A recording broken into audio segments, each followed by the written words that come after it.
എല്ലാവർക്കും സുരഭി കിച്ചണിലേക്ക് വീണ്ടും സ്വാഗതം. ഇന്ന് ഞാൻ തയ്യാറാക്കുന്നൊരു തക്കാളി കറിയാണ്. അത് പുട്ടിന് കൂടെ കഴിക്കാൻ പറ്റിയ നല്ലൊരു ബെസ്റ്റ് കറിയാണ്. അപ്പോൾ എങ്ങനെ തയ്യാറാക്കാമെന്ന് കണ്ടു നോക്കാം. അതിനുവേണ്ടി ഞാൻ ഇവിടെ ഒരു 2 തക്കാളി എടുത്ത് വെച്ചിട്ടുണ്ട്. ഇതൊന്ന് നമുക്ക് ചെറുതായിട്ടൊന്ന് അരിഞ്ഞെടുക്കണം. ഇവിടെ അരിഞ്ഞ് വെച്ചിട്ടുണ്ട്.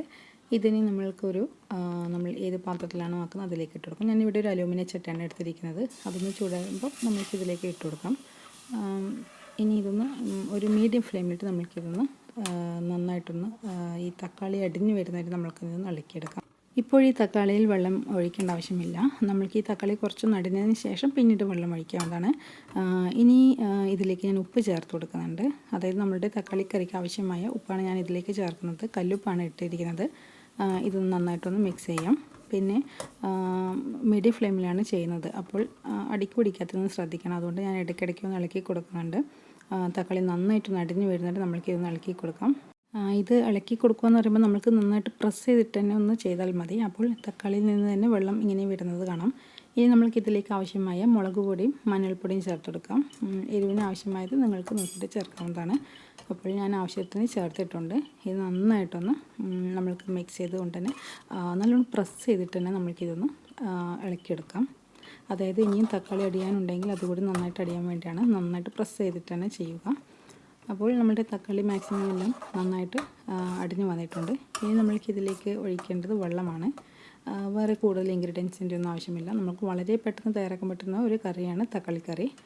ഇനി ഞാൻ ഇതിലേക്ക് വെള്ളം ഒഴിക്കുന്നുണ്ട്. ഇതിപ്പോൾ ഞാൻ കെറ്റിലിൽ ചൂടാക്കിയ ചൂടുവെള്ളമാണ് ഒഴിക്കുന്നത്. സാധാരണ വെള്ളവും ഒഴിക്കാം. ചൂടുവെള്ളം ഒഴിക്കുമ്പോൾ വെച്ചാൽ പെട്ടെന്ന് തന്നെ നമുക്കിത് തിളച്ച് കിട്ടും. അതിനു വേണ്ടിയാണ് ഒഴിക്കുന്നത്. പിന്നെ ഒരാവശ്യത്തിന് വെള്ളമൊക്കെ ഒന്ന് ഒഴിച്ചതിന് ശേഷം ഇത് നന്നായിട്ടൊന്ന് തിളച്ച് വരണം. അത്രയേ വേണ്ടൂ. ഇത് പുട്ടിൻ്റെ കൂടെ കഴിക്കാൻ ഒരു കറിയാണ്. അപ്പോൾ നിങ്ങളൊന്ന് ട്രൈ ചെയ്ത് നോക്കുക. പിന്നെ അഭിപ്രായങ്ങളൊക്കെ കമൻറ്റ്സ് വഴി അറിയിക്കാവുന്നതാണ്. ഇതിപ്പോൾ കറി നന്നായിട്ട് തിളച്ച് വരുന്നുണ്ട്. ഇനി ഉപ്പ് ആവശ്യമുണ്ടെങ്കിൽ ഇട്ട് കൊടുക്കാം. ഇപ്പോൾ ഞാൻ കറിവേപ്പിലാണ് ചേർത്തിരിക്കുന്നത്. അപ്പോൾ ഇത് നന്നായിട്ടൊന്ന് മിക്സ് ചെയ്യാം. ഇനി ഇവിടെ ഈ കറി വളരെ കുറച്ച് സമയം ഒന്ന് തളിച്ച് കഴിഞ്ഞാൽ നമ്മുടെ കറി ഇവിടെ ഓഫ് ചെയ്യാം. അപ്പോൾ നമ്മുടെ തക്കാളിക്കറി റെഡി ആയിരിക്കും. അപ്പോൾ ആകെ ഈ തക്കാളിക്കറിക്ക് ആവശ്യമായ സാധനങ്ങൾ എന്ന് പറയുന്നത് തക്കാളി, ഉപ്പ്, മഞ്ഞൾ, മുളക് പൊടി, പിന്നെ കറിവേപ്പില. ഇനി അവസാനം നമ്മൾക്കൊന്നും വെളിച്ചെണ്ണ കൂടി ഒഴിക്കേണ്ടതുണ്ട്. അപ്പോൾ ഇത്രയും ഐറ്റംസ് നമ്മൾക്ക് വേണ്ടി വളരെ പെട്ടെന്ന് തയ്യാറാക്കാൻ പറ്റുന്ന ഒരു കറിയാണ്.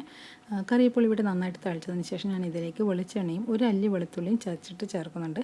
അപ്പോൾ വെളുത്തുള്ളിയുടെ ടേസ്റ്റ് ഇഷ്ടമുള്ളവർ ചേർക്കുക, ഇല്ലാത്തവർക്ക് ഒഴിവാക്കാം. വെളിച്ചെണ്ണ മാത്രം നനച്ചാൽ മതി. അങ്ങനെ കറി ഓഫ് ചെയ്ത് ഞാനൊരു ബൗളിലേക്ക് മാറ്റി വെച്ചിട്ടുണ്ട്. ഇതുപോലുള്ള പുതിയ റെസിപ്പീസുമായി ഞാൻ ഇനിയും വരുന്നതായിരിക്കും. Thank you.